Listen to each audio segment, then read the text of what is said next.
Hello and welcome to the Sand to Pirls Market Commentary. Market week ending Friday, November 1st, 2013. Market breadth.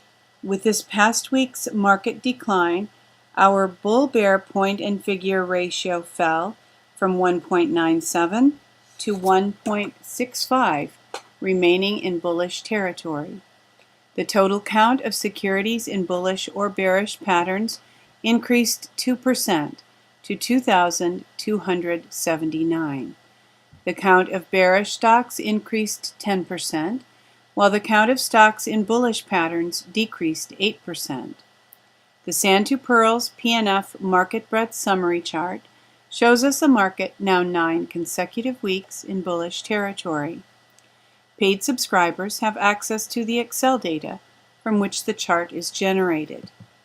You may become a paid subscriber by visiting s2pmarketsignal.com, clicking the Membership tab, and clicking Sign Up.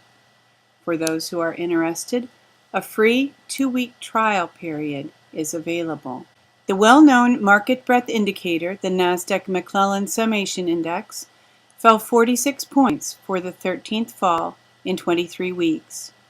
At a positive 363.95 points, it has now fallen back below the October 2012 top and the September 2013 top, the second and third lowest tops above plus 100 in the last 35 months. So the NASI is now below 7 of the 9 tops over plus 100 and above all 6 of the bottoms below minus 100 in the last 35 months. Market Gauge Volume Analysis. In this week's volume analysis, the Russell 2000 ended in distribution mode. In the last 2 weeks, it had 3 accumulation days and 4 distribution days.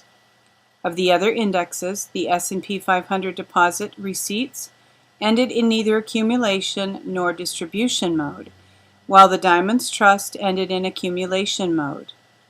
Accumulation days are counted when the index closes up on higher volume than the prior day, while distribution days occur when the index closes down on volume higher than the prior market day.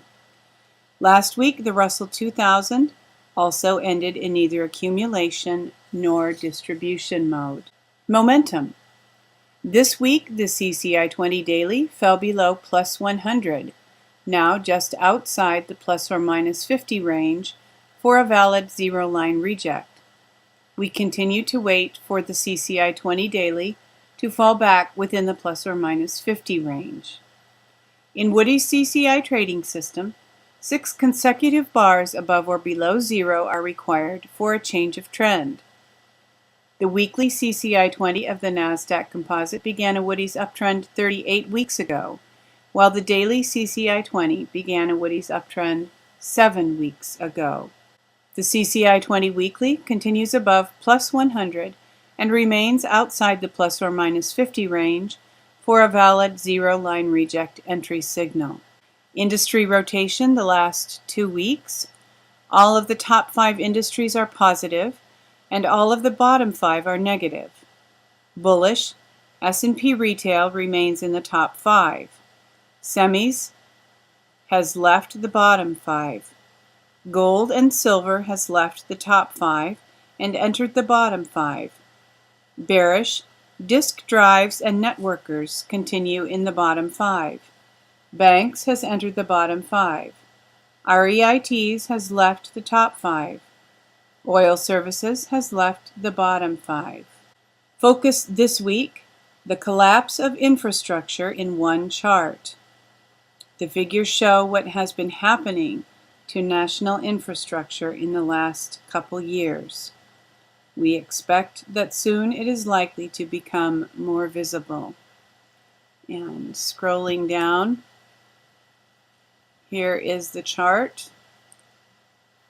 A sharp drop in government infrastructure spending.